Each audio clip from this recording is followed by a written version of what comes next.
I am Gia Cornecio from BL3 Block 1, Group 4, and this time we are going to discuss about the classroom management tips for multi-grade teachers. So classroom management is a term teachers use to describe the process of ensuring that classroom lessons run smoothly without disruptive behavior from students compromising the delivery of instruction.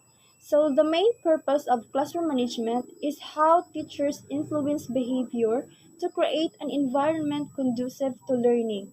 And the primary goal is to maximize appropriate conduct and minimize student misbehavior. So understanding multigrade teaching, what is it and why do it? So at one level, multigrade teaching is an important and appropriate way to help nations reach their internationally mandated education for all targets and National Millennium Development Goals by providing good quality education to children who are often neglected by their education system because they live in a small, poor and remote communities. More importantly, it is an approach that can help schools in these communities and teachers in these schools serve their students better by providing them an education that is both good quality and relevant to the community in which they live. It is important to know that classroom management is very important, especially in teaching multi-grade classes.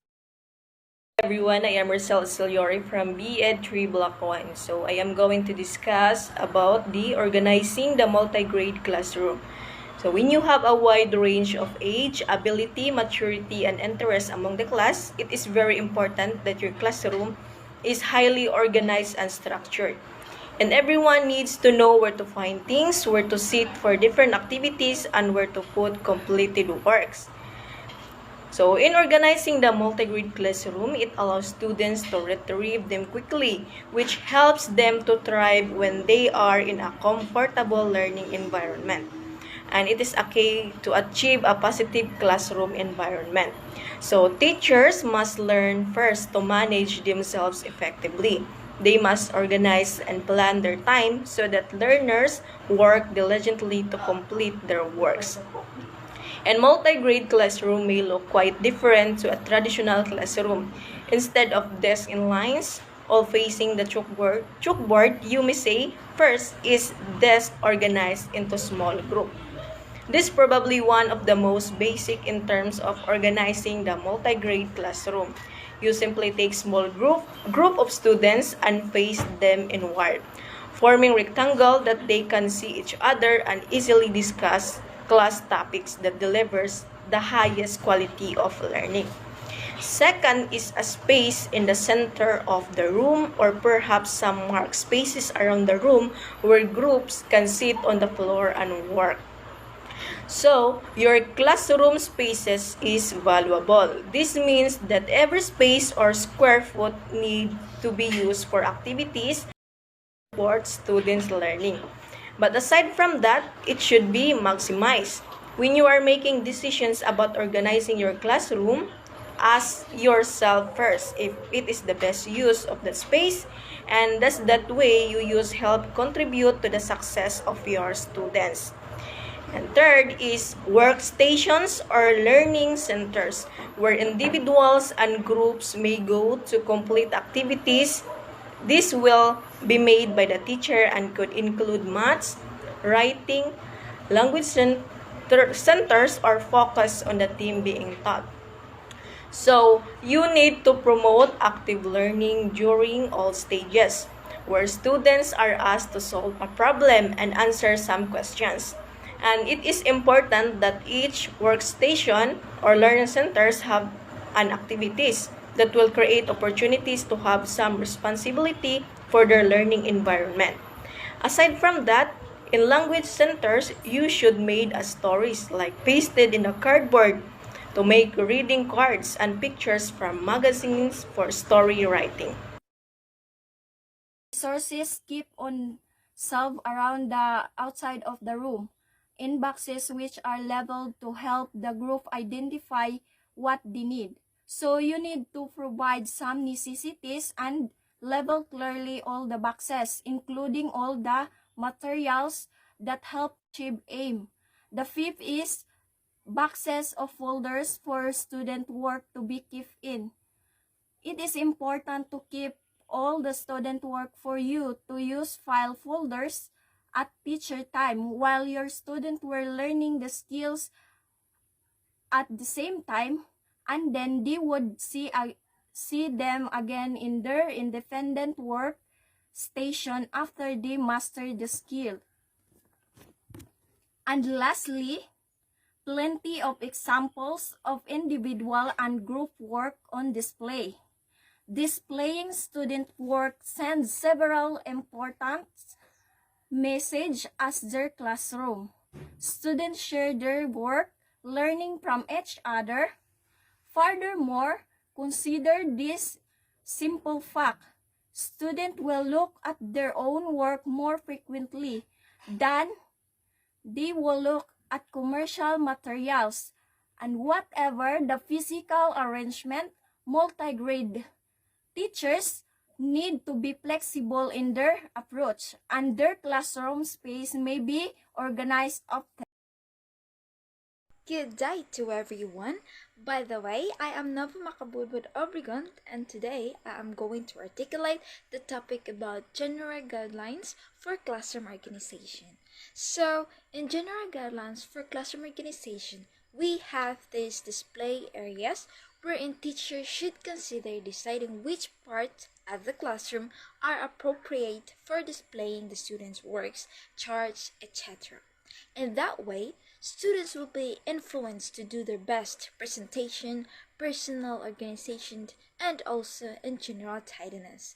Make the best use of space available and its resources so that it positively impacts on the learnings of the students through consolidation, reminder of previous learning, and the way of introducing new information and knowledge. Display boards, soft boards painted with white, are useful. Teachers can even pin or stample them and change its display easily. The overall effect of the classroom environment should be one of space and organization. This sets a high standard of organization and display, which will support the further raising of educational standards and create a working environment which is attractive and stimulating. So now, let's proceed to the effective classroom management strategies with the students to become happier and for the teacher to become more effective. So we have this model ideal behavior. So model ideal behavior make a bit of the demonstrating behavior you want to see as what many students show that modeling effectively teaches students how to act in different situations. It should also consider using polite languages, maintaining eye contact, let one another speak uninterrupted, and raise concerns about one another's statement in a respectful manner. So that will be all.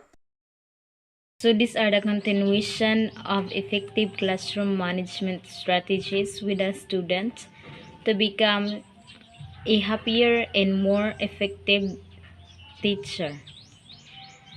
First is let student help establish guidelines.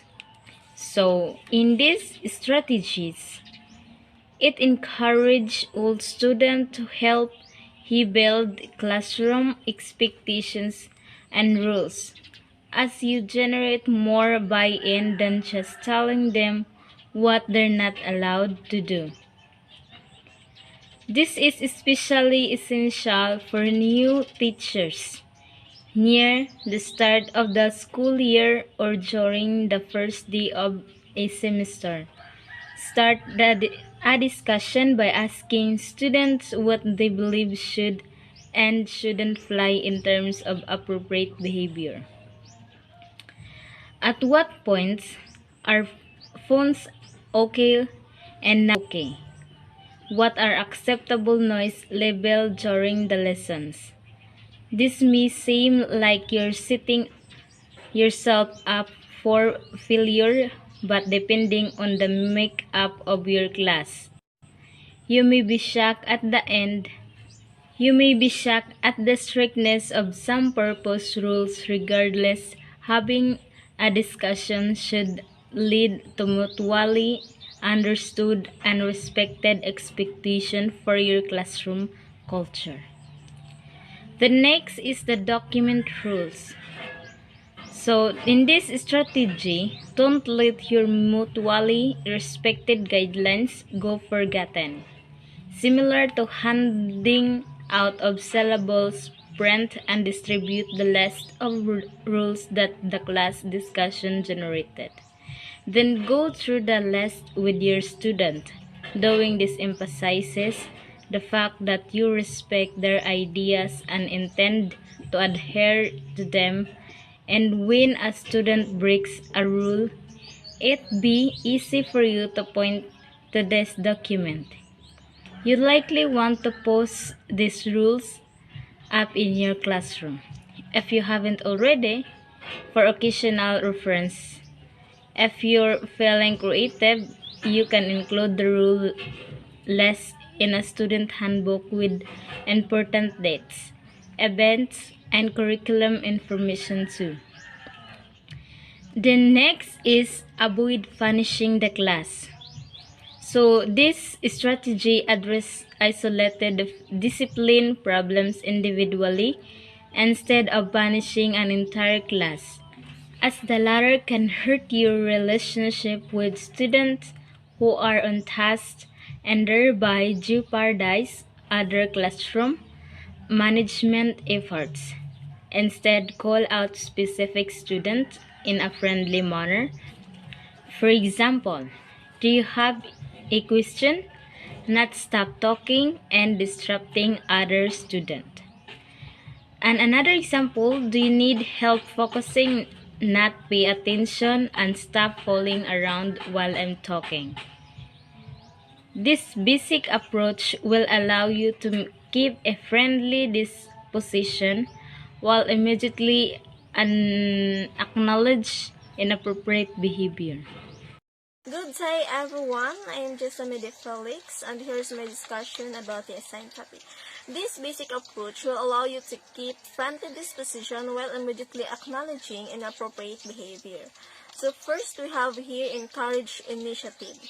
So promote growth mindset and inject variety into your lessons by allowing students to work ahead and deliver short presentations to share takeaway points. So, having initiative helps to identify opportunities and capitalize them. So, the habit of taking initiative strengthens your personal brand. So, for example, if you're reading a specific chapter in a textbook, propose that you read the following one too. So, why is initiative important? Well, using your initiative makes you a viable candidate for jobs and opportunities as you showing yourself that you can think on your own, and as well as providing that you will continue to grow and develop in your own role. So, and when you show initiative, you act instead of reacting most at work. So next is offer praise. So praise students for jobs well done as doing to improve academic and behavioral performance. Through this, it can inspire the class and improve students' self-esteem and reinforce roles and values you want to see. So what is praise?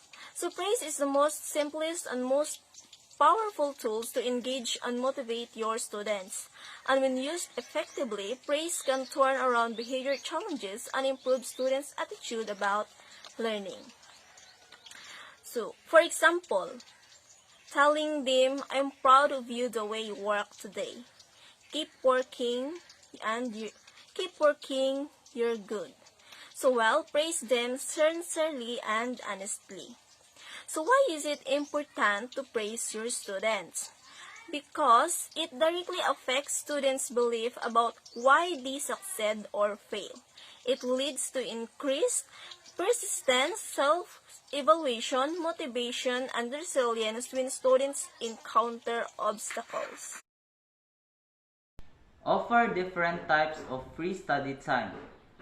Provide a range of activities during free study time to appeal to students who struggle to process content in silence individually. Providing audiobooks which can play material relevant to your lesson. Maintaining a designated quiet space for students to take notes and complete work. Creating a station for challenging group games that teach or reinforce standards-aligned skills and allowing students to work in groups while taking notes and completing works away from a quiet zone. Use nonverbal communication. Complement words with actions and visual aids to improve content delivery, helping students focus and process lessons. Good day, teaching everyone. I am Elaine B. Bernadez and I am going to discuss about some points to consider. First, the classroom environment should be interesting for the whole range of students in it. In order to create a positive and interesting learning environment, the teacher should build positive relationships through communication, promote class discussion and peer interaction, staying connected with students, come up with projects students can get excited about, create a sense of order and routine, positively reinforce good behavior and take care of yourself and maintain a positive mindset. Second, all students should feel it is their classroom. In other words, it is the belongingness of the students. The students should feel that they belong in the classroom. Third, students' work should be shown carefully and thoughtfully so they can see you value their efforts. It is to show the fairness and justice inside the classroom. Fourth, students can learn something from discussing with the teacher which work should be chosen for display. In any classroom, displays should consist primarily of the children's work rather than teacher-made or store-bought pieces, no matter how beautiful those pieces might be. Displaying student work sends several important messages. As teachers, we value what students do. This is their classroom as much as ours. And in this classroom, students share their work, learning from each other. Fifth, ensure a balance of work displayed, not just the best students' work. Teachers should not only display the best output but also the better ones so that other students will strive hard. Another is that it also shows that the teacher is not biased in displaying the outputs of the students. Moving on, here is an organizer that shows another points to consider. Students like to see their name on their work. It makes them feel proud. Students can and should be proud of their accomplishments, their classwork, their classroom, and one another. Ultimately, pride is about ownership. When students have a real sense of ownership in something, they are much more likely to be proud of it. Next, try to change displays regularly. It allows all students to have a chance at showing some of their work and increase motivation. Display boards in classrooms that are used to showcase student work help to give purpose and value to their schoolwork, giving pupils positive affirmation that their work is appreciated and every child's work matters. Then, use displays to reinforce thematic work that you are working on in the classroom. It provides an opportunity to learn from each other and to appreciate the work of others, nurturing empathy, respect, and a strong sense of classroom community. That's all. Thank you.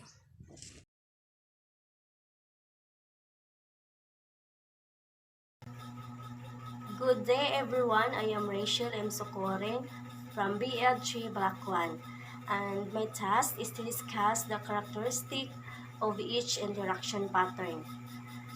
And before we will go beyond this topic, I will explain to you what is interaction pattern. Interaction pattern are the different ways of learners and the teachers can interact in the class. Using the right interaction pattern is the success of any activity and the achievement of aims. The class are doing a dictation activity. Interaction between students and teacher is when students are observing, doing, communicating, and reflecting. They are actively working with concepts and people. We describe these activities as interaction. Interaction is at the center of the teaching and learning process. And here are the interaction pattern and their characteristic. The first one, competitive, me instead you. Competitive is relating to a situation in which people or groups are trying to win a contest or be more successful than others. Or it is most commonly used to describe a person who has a strong desire to compete and win. And the characteristic of competitive. First, if I achieve my goal, you cannot achieve yours, and it's a vice versa. The second, my success depends on doing better than you. Why the success depends on you? Success largely depends on which field you are working on and what is the highest you expect from your work. It is the accomplishment that gives you the sensation of success that is measured by the attainment of goals, wealth, and etc. And the third characteristic of competitive is interpersonal comparison are made. Interpersonal comparison it is comparing the welfare of one individual with that of another. And lastly, evaluation is norm referenced. Norm reference it is refers to standardized tests that are designed to compare and rank test takers in relation to one another. And it means that we are referencing how your score compares to other people. The second interaction pattern is individualistic, me alone. If you say that someone is individualistic, you mean that they like to think and do things in their own way rather than imitating other people. And the characteristic of this interaction pattern is first, my success is independent of the success or failure of others. Second, I am accountable to myself. Holding yourself accountable means that you stay away from viewing yourself as a victim of circumstances. You have a sense of ownership for yourself and the consequences of your actions. You do not let others do what you must do to yourself, and you commit to daily work to accomplish your goals. And the third one, in this interaction pattern, the evaluation is criterion reference. Criterion reference is compares a person's knowledge or skills against a predetermined standard, learning goal, performance level, and other criterion. With criterion reference test, each person's performance is compared directly to the standard without considering how other students perform on the test. And the last interaction pattern is cooperative, we as well as me. Cooperative, someone who is willing to work with other nicely or is working together towards achieving a common goal. The characteristic of cooperative. First, I can attain my goals only if you attain yours. If you want to succeed, you need to set goals. To accomplish your goals, however, you need to know how to set them. Second, group success depends on the success of group members. Collaboration has become more complex, but success still depends on the team members. And we have greater concern for one another. And lastly, evaluation is criterion reference. Good day, everyone. I am Justine B. Howe, and today I will continue to discuss in our topic classroom management tips for multigrade teachers. A multigrade teacher has the rule in using cooperative-based group to form heterogeneous groups. It is called as cooperative learning, collaborative learning, and interactive learning. And teachers have commented the following. First, students working in a small groups stay on task and require little teacher direction. Students seek help and clarification from each other, a process which itself reinforces learning. Second, students meet and work with others in the class who are outside their normal friendship circle. Specifically, persons from differing gender, class, friendship, ethnic, or racial groups. They will work together on a common task, thereby increasing their understanding and appreciation of each other. Third, there are few discipline problems that students may start to develop their own expectations of each other, especially of being a shy one. Shy students feeling more comfortable in a small group are more likely to participate. Disruptive students become engaged with the new ways small group work invites them to express themselves. And lastly, teachers have more time to observe and come to know their students. They have to think about teaching and learning. Indeed, in order to realize these functions effectively, you need to focus on many levels of classroom management. This starts with an assessment of what your classroom looks like now and your vision of how you want it to look in the future. When you first get assigned to a school which has or should have multigrade teaching, it is essential to take time to gain a clear understanding of the context of your multigrade classroom. Considering all of the facts, a multigrade classroom management is imperative.